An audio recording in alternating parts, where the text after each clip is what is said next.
تہوار مناتے ہیں۔ ہیپی نیو ایئر کے نام سے ایک ڈے منایا جاتا ہے جو کہ سب سے پہلے یہودیوں نے منایا، اور ان کا نظریہ اور عقیدہ یہ تھا کہ اس دن میں حضرت اسحاق علیہ السلام نے قربانی پیش کی تھی اللہ کے بارگاہ میں اور وہ قبول ہوئی تھی، اس بنا پر انہوں نے اس دن کو منایا، اور پھر اس کے بعد عیسائیوں نے اس دن کو منایا، اور پھر برطانیہ کے اندر برٹش رائل نیوی نے سن 1600 عیسوی میں سب سے پہلے باہری سفروں کی تھکاوٹ کو دور کرنے کے لیے، بوریت کو دور کرنے کے لیے انہوں نے ایک جہاز کے اندر ایک رات اہتمام کیا، اور پھر اگلے سال دیگر جہازوں کے اندر بھی۔ تو اس طرح معاملہ آگے بڑھتا چلا گیا، یہاں تک کہ معاملہ شعر و شاعری سے بڑھ کر، لطیف و ہنسی مذاق سے بڑھ کر وہ حیا سوز واقعات تک جا پہنچا، فحاشی عریانی تک جا پہنچا، اور یہ معاملہ پھر ان ساحلوں کی طرف منتقل ہوا اور خشکی کی طرف منتقل ہوا، اور بڑھتے بڑھتے غیر مسلم ممالک کے اندر تو پھیلا ہی، امریکہ برطانیہ کے اندر تو یہ دن بڑے ذوق شوق کے ساتھ اور بڑے انتظامات کے ساتھ منایا جاتا تھا، لیکن افسوس کے ساتھ اب اسلامی ممالک کے اندر بھی یہ دن منایا جا رہا ہے۔ مسلمان نوجوان وہ یہ دن اور رات کو منا رہے ہیں اور انہیں اس بات کا احساس ہی نہیں کہ ہم کتنا بڑا جرم کر رہے ہیں۔ اگر ہم اپنے مذہبی تعلیمات سے ہٹ کر عقل سے بھی سوچیں، مذہبی تعلیمات تو کہتی ہیں کہ یہ کام غلط ہے، اللہ کے نبی نے کبھی نیا سال نہیں منایا، نہ صحابہ نے منایا، نہ کبھی اس کی کبھی مبارکباد دی ہے، نہ تابعین تبع تابعین نے منایا، نہ محدثین فقہاء نے منایا، ہمارے اسلاف اکابر نے کبھی نیا سال کی خوشی اور جشن نہیں منایا۔ عقل بھی یہ کہتی ہے بھلا یہ خوشی منانے کی بات ہے،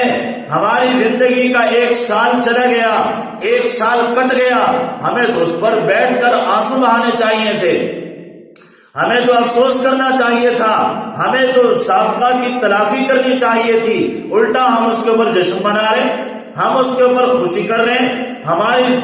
زندگی کی ایک دیوار کی اینٹ گر گئی، ایک اینٹ گر گئی دیوار حیات سے، ہماری زندگی کی دیوار کی اینٹ گر گئی، اگلے سال اور گر گئی، اس سے اگلے سال اور گر گئی، کرتے کراتے ساری دیوار مسمار ہو جائے گی اور ہم اس کے اوپر خوشی منا رہے ہیں۔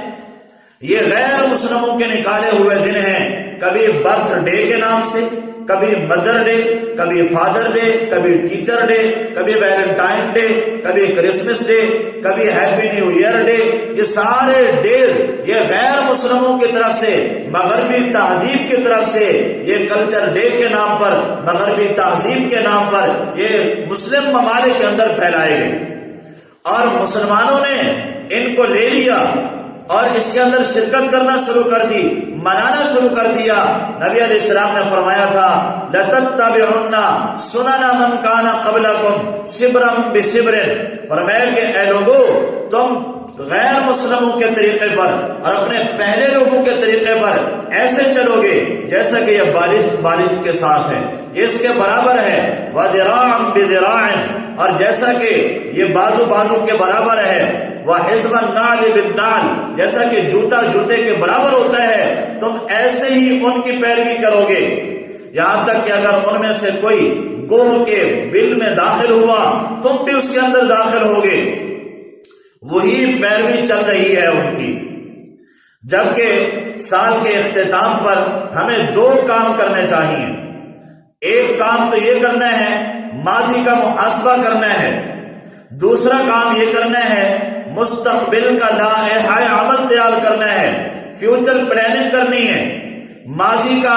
حساب کتاب کرنا ہے۔ یہ سال ختم ہوتا ہے، تاجر لوگ، کاروباری لوگ وہ آڈٹ تیار کرتے ہیں، سال بھر کا حساب کتاب بناتے ہیں، اور بڑا ان کے مصروفیت کا یہ ٹائم ہوتا ہے، اور وہ اس بات کے اندر غور و فکر کرتے ہیں اس سال میں ہمیں کتنا لاس ہوا، ہمیں کتنا نقصان ہوا، کیا کمی کوتاہیاں رہ گئیں، مزید ترقی کرنے کے لیے ہمیں کیا کرنا پڑے گا۔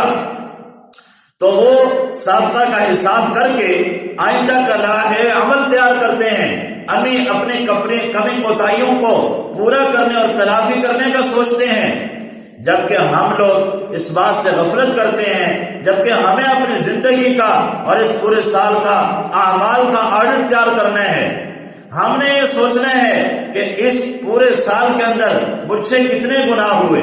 کتنے حقوق العباد تلف ہوئے، کتنے حقوق اللہ ضائع ہوئے، کتنے جرم میں نے کیے، وہ ان تمام کا حساب کتاب لگائے اور پھر آئندہ کا لائحہ عمل تیار کرے۔ چند پیسے گم ہو جائیں، انسان کو غم ہوتا ہے، دکھ ہوتا ہے، اور ہمارے تو ہزاروں گھنٹے ضائع ہو گئے، ہمیں ان کی پرواہ ہی کوئی نہیں۔ اور فیوچر پلاننگ کرنی ہے کہ اس سال جو بھی ہوا میں اس پر توبہ کرتا ہوں، اور اگلا سال جب شروع ہوگا تو میں اس کا آغاز ان غلط محفلوں میں شرکت کر کے یا ہیپی نیو ایئر کی مبارکباد دے کر گناہ نافرمانی سے اس کا آغاز نہیں کروں گا، میں اس کا آغاز اب توبہ کر کے نئی زندگی سے کروں گا۔ پچھلے سال میں نمازی نہیں تھا، اب آئندہ سال انشاءاللہ میں نمازی بنوں گا، میری کوئی نماز نہیں چھوٹے گی۔ پچھلے سال میں نے بہت سے جرائم گناہ کیے، اب اس سال میں عبادت کروں گا۔ پچھلے سال میں نے روزے نہیں رکھے تھے، اب اس سال میں روزے رکھوں گا۔ پچھلے سال میں نے تلاوت نہیں کی، اس سال میں تلاوت کروں گا۔ یہ ہم نے کرنا ہے اس سال کے اختتام پر۔ یہ سال ہمیں یہ پیغام دے رہا ہے، ہر جانے والا سال ہمیں یہ پیغام دے رہا ہے، ہم نے اس کا محاسبہ کرنا ہے اور آئندہ کا لائحہ عمل تیار کرنا ہے۔ ہمیں وقت کی قدر معلوم نہیں، اگر وقت کی قدر معلوم ہو جائے تو کبھی یہ مسلمان خوشی نہ منائے۔ خلیفہ ہارون الرشید کے دربار میں ایک شخص آیا، کہنے لگا کہ میں نے اپنے مہارت اور فن اور کرتب دکھانا ہے۔ خلیفہ نے اجازت دے دی۔ مجمع کے سامنے اس نے فرش کے اوپر ایک سوئی کو گاڑ دیا، بڑی سوئی گاڑ دی اور چھوٹی سوئی سے نشانہ لگا کر پھینکا، اور وہ اس گاڑی ہوئی سوئی کے ناکے میں سے سوئی کراس کر گئی۔ سب لوگ تالیاں بجانے لگے، اش اش کر اٹھے، واہ واہ کہنے لگے اور داد دینے لگے، کیا کمال کرتب اور مہارت ہے اس کی۔ پھر اس نے دوسری سوئی اٹھائی، نشانہ لگا کے پھینکا، سوئی کے ناکے میں سے سوئی کراس ہو گئی، اور دوسری، پھر تیسری، یوں کرتے کراتے 10 سوئیوں سے نشانہ لگایا۔ 10 کی 10 سوئیاں اس ایک سوئی کے ناکے میں سے سوراخ میں سے کراس کر گئیں۔ لوگ داد دینے لگے۔ ہارون الرشید بادشاہ نے کہا کہ 10 درہم اس کو انعام دے دو اور 10 اس کو کوڑے لگاؤ۔ لوگ کہنے لگے بڑی عجیب بات ہے، 10 درہم انعام تو سمجھ میں آتا ہے کہ اس نے کرتب دکھایا، فن مہارت دکھائی کہ اس کے بڑی کمال ہے، لیکن آپ نے 10 درے کیوں لگوائے، 10 کوڑے لگانے کا آرڈر کیوں کیا؟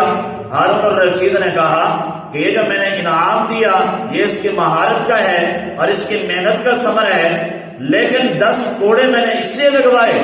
کہ اس نے اپنے وقت کو، اپنے خداداد صلاحیت کو ایک بیکار کام کے اندر، بے فائدہ کام کے اندر لگایا کہ جس میں نہ دین کا فائدہ ہے نہ دنیا کا فائدہ ہے، بیکار کام میں لگایا۔ اس نے فرمایا 10 کوڑے لگاؤ۔ حضرت عبداللہ بن مسعود رضی اللہ تعالیٰ عنہ فرماتے ہیں مجھے کسی چیز کے اوپر اتنی ندامت اور افسوس نہیں ہوا،